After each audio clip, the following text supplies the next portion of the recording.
अश्विन कुमार ने जब तेलुगु मीडिया में आके ये अनाउंस किया था कि भगवान ब्रह्मा के दशावतार पे हम फिल्म बनाने जा रहे हैं, तो उनको सामने से लोगों ने बोला था कि nobody come to theatre and pay money for watching gods, और ये चीज उनके मुंह से आप सुनिए।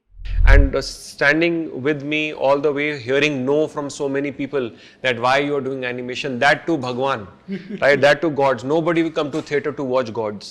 They have challenged us. उसी मूवी की सीरीज का पहला पार्ट आता है, वो ब्लॉकबस्टर हो जाता है। 15 करोड़ के बजट में बनी फिल्म, मात्र 15 करोड़ के बजट में बनी फिल्म अपनी कीमत से 10 गुना ज्यादा कमाई कर देती है, बिना किसी पब्लिसिटी के, बिना किसी पीआर के, बिना किसी मार्केटिंग के।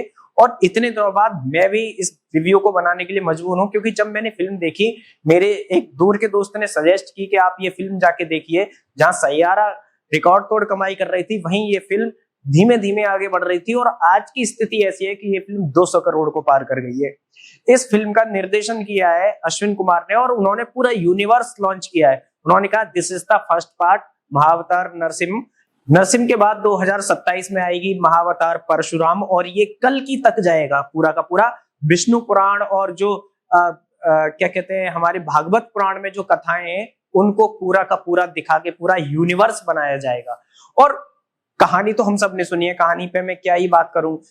जो लोग कह रहे थे कि इसको थिएटर में कोई नहीं देखने जाएगा, उनको मैं बता दूं कि जब कहीं लोकल में भागवत या रामायण पाठ भी होता है ना, तो लाखों की भीड़ इकट्ठी हो जाती है, और उसको देखने के लिए लाखों लोग उमड़ पड़ते हैं। चाहे आप धीरेन्द्र कृष्ण शास्त्री जी की भागवत कथा को सुनिए, चाहे जितने भी हैं, प्रदीप मिश्रा जी हो गए, भाई जब उनमें लाखों लोग जा सकते हैं, तो आपको क्या लग रहा है थिएटर में लाखों लोग नहीं आएंगे? और इस चीज को मुमकिन किया है साउथ सिनेमा ने। एक बार फिल्म हम्बल फिल्म्स ने इस मूवी को बनाया है। और एक होता है ना, एक कैरेक्टर, सब जानते हैं कि प्रहलाद कौन थे, नरसिम्हा कौन थे, भगवान नरसिम्हा क्यों उन्हें अवतार लेना पड़ा था। मूवी की शुरुआत होती है, हिरण्याक्षु एंड हिरण्यकश्यप, दो भाई पैदा होते हैं राक्षस कुल में, और उसका भाई जब हिरण्याक्षु मारा जाता है, तो भगवान से वो वरदान ले लेता है कि भाई सर्वे सर्वा, ना मुझे कोई घर के अंदर मार सकता है, ना कोई बाहर मार सकता है, ना आकाश में, ना धरती में। और उसके बाद भगवान खुद अवतार लेते हैं, क्योंकि वो खुद को भगवान घोषित कर देता है कि नहीं, राज्य से लेके पूरे ब्रह्मांड में सिर्फ और सिर्फ हिरण्यकश्यप ही अमर रहेगा।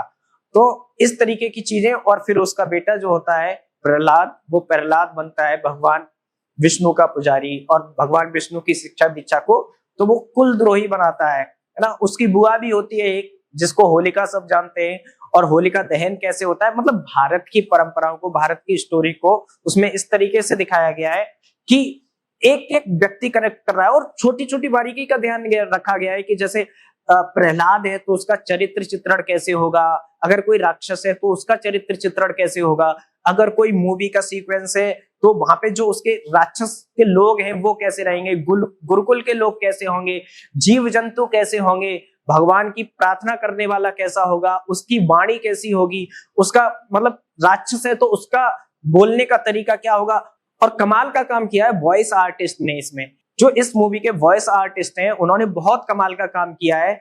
उन्होंने दिखाया है कि किस तरीके से आप एनिमेशन कैरेक्टर्स में भी जान डाल सकते हैं। और ये मूवी प्राउड करने वाली बात है, भारत की एनिमेटेड मूवी सबसे ज्यादा कमाई करने वाली फिल्म बन गई है। इतना ना स्पाइडरमैन ने कमाया, ना किसी दूसरी मूवी ने कमाया भारत में, जितना इस मूवी ने कमाया है।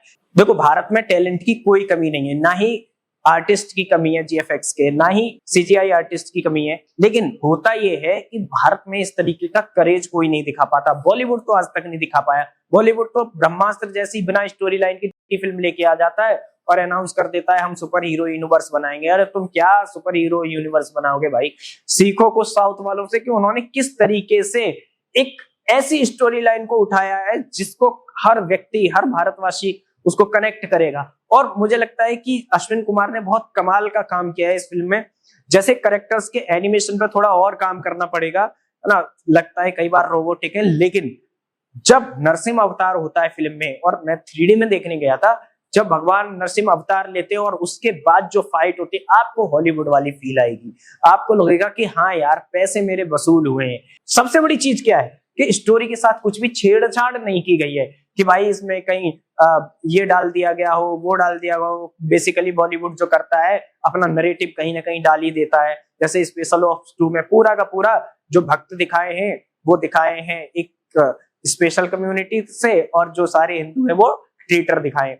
तो इस तरीके की चीजें साउथ वाले नहीं करते, स्टोरी लाइन को एज इट इज दिखाया है, और ये अश्विन कुमार पे और विश्वास बढ़ाता है कि आगे भी जब आए तो आप कहानी को ज्यों की त्यों रखें। अश्विन कुमार का स्टेटमेंट आपने देखा कि इस मूवी को बनाने के लिए जब वो फंड रेजर्स के पास गए तो कोई फंडिंग के लिए तैयार नहीं था। इस मूवी को डिस्ट्रीब्यूशन के लिए जब वो बॉलीवुड के पास गए तो कोई बड़े बड़े धर्मा प्रोडक्शन से लेके उन्होंने उनकी बात नहीं मानी।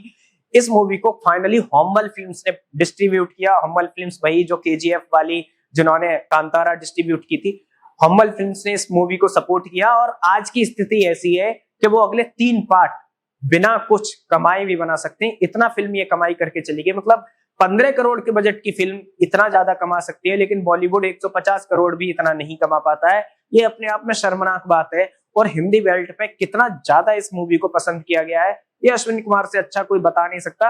मतलब थिएटर की स्थिति तक ऐसी थी, मैंने देखा कि इस्कॉन के सारे पुजारी जाके फिल्म देख रहे हैं, अब महात्मा जाके फिल्म देख रहे हैं, भगवान नरसिंह अवतार की स्टोरी के लिए लोग इतने इमोशनल देखे मैंने थिएटर में कि वो चप्पल जूते बाहर उतार के थिएटर में मूवी देखने जा रहे हैं।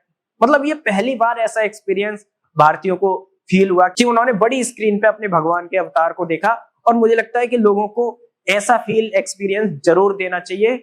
और आगे भी हम मूवी रिव्यू बनाते रहेंगे, लेकिन ये एक ऐसा मुझे लगा कि जैसे कांतारा के बाद कुछ तो बहुत कमाल का हुआ है। मतलब आप जाओगे तो आप निराश नहीं लौटोगे कि अरे यार मैं कहाँ अपना टाइम पास करके आ गया, कहाँ मैंने अपने पैसे बर्बाद कर दिए।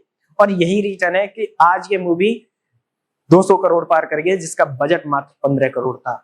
अच्छी बात यह है कि इसमें सनातन संस्कृति को, सनातन ग्रंथों को अच्छे से दिखाया गया है, और किसी भी कंट्रोवर्सी से बचा गया है। किसी भी तरह के किसी भी धर्म के लिए कोई बात नहीं कही गई है, क्योंकि जब सनातन था उस समय कोई मजहब वगैरह थे ही नहीं।